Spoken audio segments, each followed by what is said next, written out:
জীবনে কখনো হতাশ হবেন না। জীবনে যাই হয়ে যাক না কেন কখনো হতাশ হবেন না। মনে রাখবেন আল্লাহ আপনার রব, আল্লাহ আপনার সাথে আছেন ইনশাআল্লাহ। এই সমাজ আপনাকে যেভাবে শেখায়, কিভাবে শেখায়, এই যে স্কুল, কলেজ, ইউনিভার্সিটি, চাকরি, বিয়ে, সন্তান প্রতিপালন, আর তারপর ইন্না লিল্লাহি ওয়া ইন্না ইলাইহি রাজিউন, এই তো শেখায় নাকি? সবসময় মনে রাখবেন যে আল্লাহ রাব্বুল আলামিনের পরিকল্পনাই আপনার উপরে সবচেয়ে বেশি অগ্রাধিকার যোগ্য, সমাজের পরিকল্পনা নয়।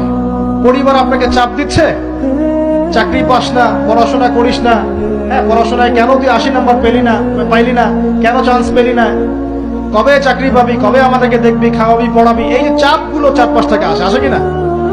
এতে করে অনেক যুবক দেখা যায় মাদকাসক্ত হয়, অনেকে দেখা যায় আত্মহত্যা করছে, ইদানিং করছে কিনা ভাই? এই শব্দটা থেকে আমি এই পয়েন্টটা আজকে লিখেছিলাম যে ভুলেও আল্লাহর প্রতি বিশ্বাস এবং তাওয়াক্কুল হারাবেন না।